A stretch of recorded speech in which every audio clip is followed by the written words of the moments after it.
sosialisasi, dan simulasi, serta mempersiapkan sarana dan prasarana pencegahan serta pengendalian COVID-19 dan diuji cobakan, disimulasikan selama waktu tertentu. Jika ditemui adanya kasus baru positif COVID-19, agar segera dilakukan evaluasi untuk dilakukan penyesuaian kembali.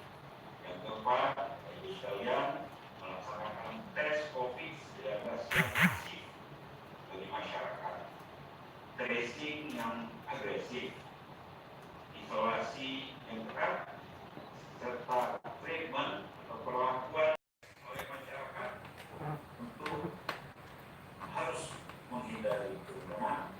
Yang ketujuh, menegakkan protokol kesehatan di tempat umum, di tempat kerja, di tempat pelayanan pendidikan, tempat ibadah, di ruang-ruang transportasi publik, dan tempat keramaian lainnya.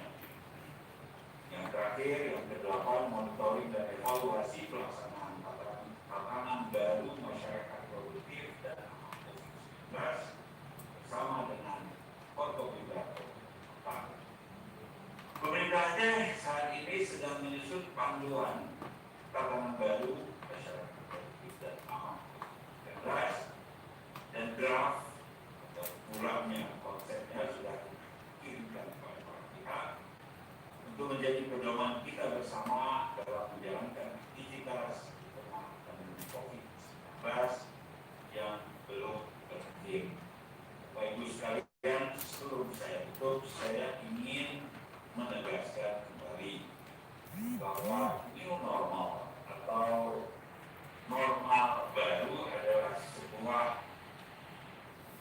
kondisi di mana semua aspek kehidupan bisa berjalan secara normal, tapi dengan paradigma dan sikap yang baru yang ditunjang oleh kedisiplinan yang tinggi, partisipasi yang optimal, seperti dikatakan Pak Kapolda, harus ada peran semua pihak, peran seluruh stakeholders agar new normal ini bisa benar-benar efektif.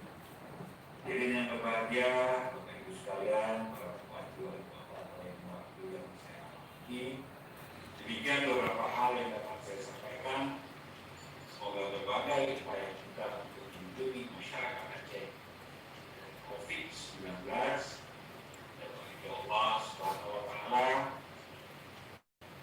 Dan saya ingin tegaskan bahwa apresiasi kita dapatkan di pemerintah pusat dan lembaga-lembaga negara sama sekali tidak membuat kita